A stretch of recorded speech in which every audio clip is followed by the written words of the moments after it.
Thanks for staying with us on SABC News. President Cyril Ramaphosa is delivering the keynote address at the opening of the Education International 10th Africa Regional Conference in Sandton. Let's listen in. And the leaders of the 5 trade unions in our own country here who are steeped in education, I extend my greetings to you all and live in the hope that the rallying call that we made when some of us were in the trade union movement, that we should have one industry, one union, one country, one federation, will one day come true.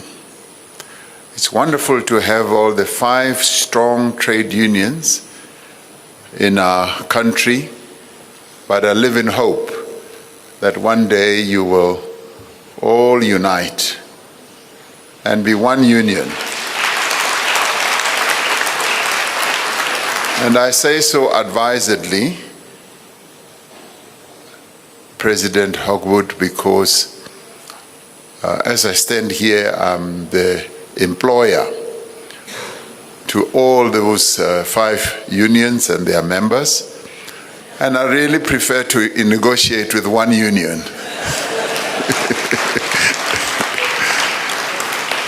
So talking to 5 unions who tend to differ from one issue to another does become challenging.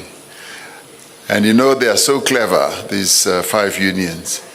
They play us off against each other. So you move from one caucus room to the next caucus room, and they are all sort of committed to the same objective, but they come from different angles. They are very, very clever. So I want to be clever as well against them and only talk to one union. So I live in hope.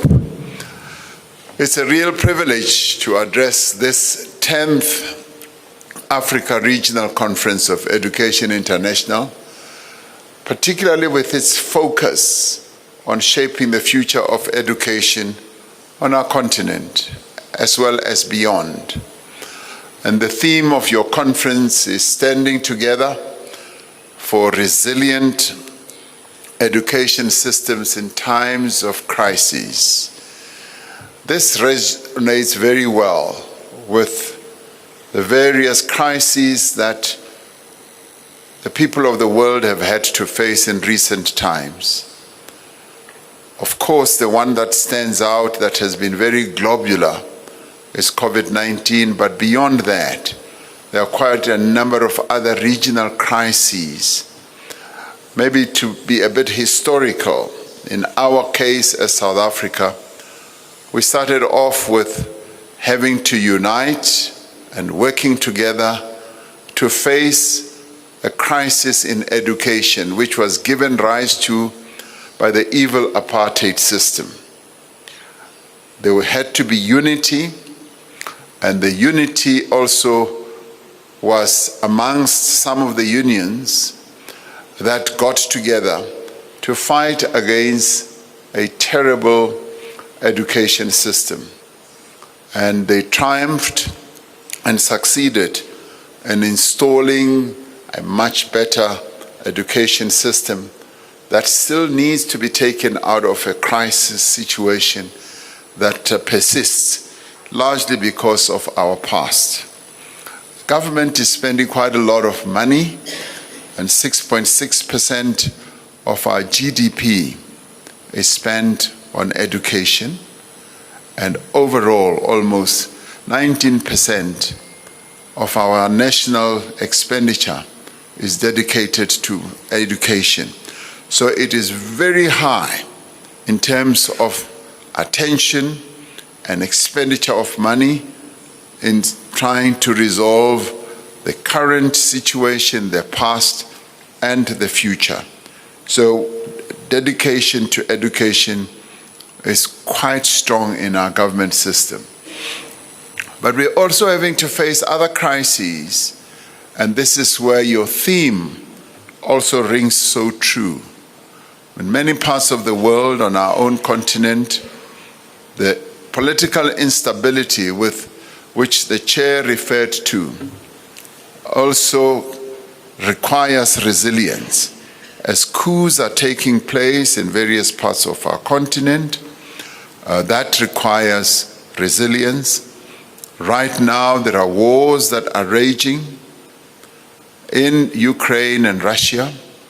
There's also a terrible war that is raging in the Middle East that is in the process of destroying the lives of innocent people. So these are crises that the education system has to respond to, and crises that education system needs to be resilient in terms of addressing.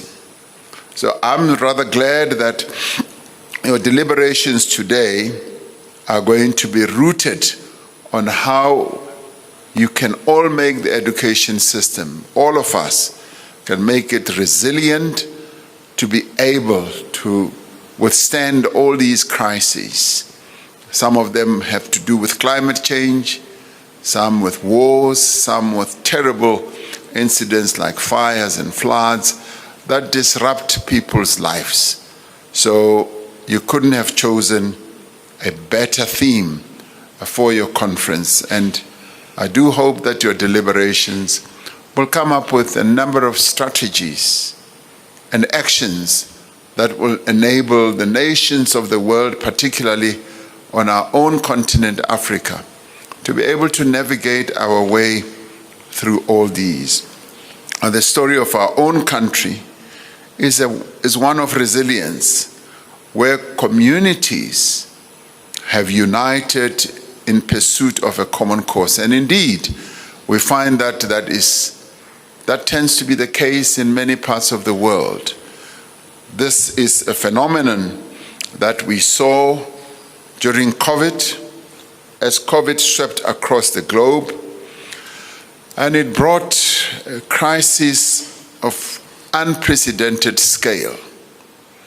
And as this crisis unfolded, we saw its impact not only on the livelihoods of the people of the world from a health point of view, an economic point of view, but we also saw it having a huge negative impact on education. But it was through the resilience of many of you who are in the teaching field, education field, who were able to steer us through this crisis. The pandemic itself hastened digital transformation in a number of countries around the world, and it altered the patterns of work as well as of education. It forced us to confront and appreciate the essential nature of education, also healthcare, revealing both the robustness and the fragility of our societies in the face of hardships. It was heartrending to see young children dying as a result of COVID, but it was also heartrending for parents who knew that the education of their children was paramount, but who feared to send their children to schools, knowing and fearing that they might be sending them to places where they might never return. So the pandemic was not just a crisis of health, but also of education. It underscored the vast disparities in our education systems right across the world, particularly with the digital divide becoming more and more pronounced. Children in much better working economies were able to find it a lot easier to utilize digital means to educate themselves. But in many other countries around the world, this was a challenge. While some learners adapted swiftly to online learning, others, particularly those from disadvantaged backgrounds, experienced great challenges, and our continent can bear great testimony to this. We saw how rural communities and students with disabilities were disproportionately affected by all this, while schooling disrupted inequalities in education were clearly exacerbated. Now, as we navigated these turbulent waters, the world was confronted with political upheavals as well as conflicts, as I said earlier. Now, these crises further strained what I would call our social fabric, affecting the livelihoods of countless of people in the world, denying many children their fundamental right to education. In these times of instability, it is even more critical for nations to stand united in pursuit of equal access to education for all. Education is a cornerstone upon which societies build their futures. Through education, we cultivate respect for human rights, the rule of law, and the principles of democracy. As the work of the United Nations High-Level Panel on the Teaching Profession demonstrates, the adaptation of education systems to a rapidly changing world is one of the most important tasks of the moment or of the day. This panel draws expertise from diverse stakeholders, experts, including ministers of education, labor representatives, teacher unions, and civil society organizations, and it includes even our own minister, Angie Motshekga, who has participated actively in this. It underscores the importance of educators' voices in finding solutions to educational challenges. And we are very pleased that we have trade unions that are vocal, that are active in our own space here. Educators play a fundamental and irreplaceable role in shaping our societies, and their insights are invaluable in our quest for sustainable solutions. The other important area is curriculum reform. A curriculum reform that should respond to the changing world of work is another very important task. In South Africa, we are on the brink of a significant educational reform with the implementation of coding and robotics curriculum from grades R right at the beginning to grade 9. Now, this initiative is part of our broader strategy to integrate STEM subjects into our education system.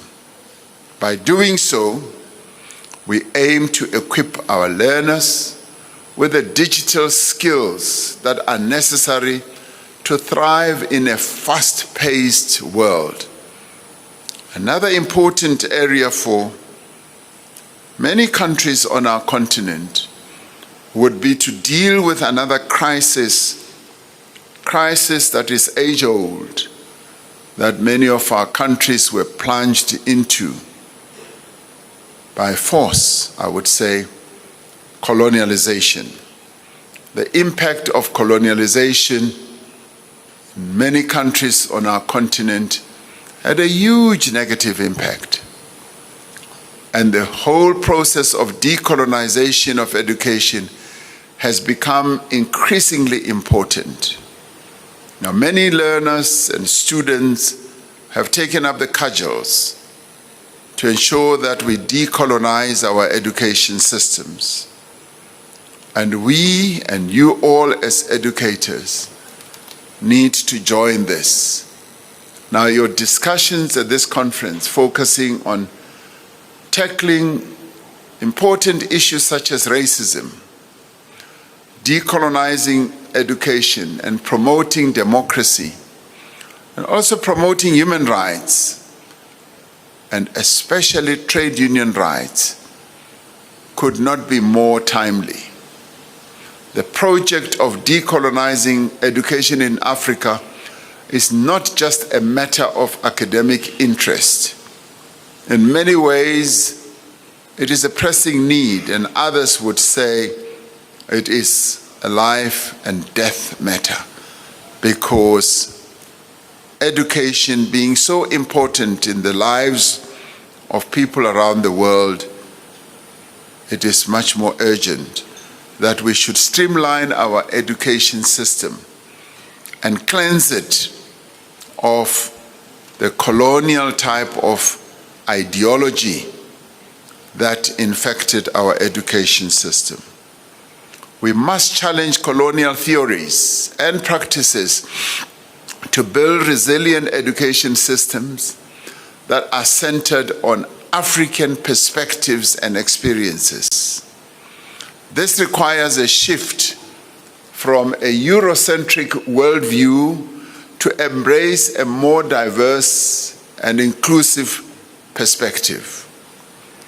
We must acknowledge and value the knowledge systems of all peoples and integrate them into our curricula and knowledge selection processes. The responsibility to nurture and defend the right to education extends to all parts of society. Now, labor movements, civil society organizations, and non-governmental organizations operating within the education sphere must work together and must collaborate to protect this critical space. Through such partnerships, we can prepare our learners, our students to be active, to be informed citizens in democratic societies. Now, the role of organizations such as Education International are vital. As advocates for quality education, your mission is to ensure inclusive, equitable learning opportunities for all, and not for some. In our own country, we lived in a country where education opportunities were open for some and not for all. We want to now address that legacy and bury it so that education opportunities and access are open to all South Africans. But the same applies. Same applies also on our continent. The disparities that exist in various parts of our continent as a result of poverty and inequality must also disappear. Education must be for all and not for some.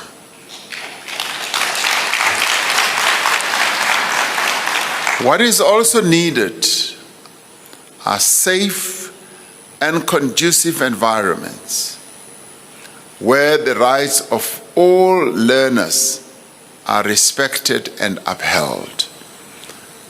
By improving access to education, we can alleviate a number of other challenges and crises that beset many of our learners or that they have to face. Crises such as instability, crises such as criminal activities in the environments where they learn, crises such as poverty, and this is where we need to work together to empower marginalized communities, where we unblock their potential and contribute to the development of nations. As I conclude, I encourage you to explore the rich tapestry, not only of South Africa, but of our continent when it comes to its history and the culture of this very rich continent. The program director, or was it the MEC for education here in Gauteng, Madume Chilwane, he referred to Africa being the real cradle of humanity. And the tapestry that is here, and the history and the rich wealth that resides on this continent, particularly also when it comes to education and learning systems, is what should be lessons to all of us as we improve our own resilience in learning how to manage crises. Now, you have already been invited to explore this country. For those of you who are coming here for the first time, there's a lot of places where you can go and visit and enrich your own knowledge base about the struggles that were waged in this country and the various places that remind us. The president of SADC also referred to a place where we have 2 Nobel winners, where they used to live in Vilakazi Street. And in the end, it is how we should broaden knowledge and open up avenues where people can learn. Now, in the end, as we provide access to education, we can ensure that it becomes open to all our communities. And education in the end is not only about sitting in a classroom, it is much broader than that. And this is what this opportunity of this conference also gives you. So thank you once again for the invitation to address this gathering. Your commitment to advancing education, particularly in times of crisis, is crucial for the future of our continent and indeed in the world. I wish you all success in your deliberations, and I look forward to the outcomes of this conference. Yes, President Hawkwood, you have issued a private invitation to me, but you can't keep a secret, because having invited me to come and participate in the opening of your launch next year, I thought we would keep it between the two of us. Now you've made it public, and I think you want me to publicly say I will come. Yes, I will come. Thank you very much. Right, President Cyril Ramaphosa addressing the Education International Africa Regional Conference that's being held under a theme which discusses strategies for resilient education systems on the continent. The President addressing them and wishing them well. And that's where we leave it for SABC News for now.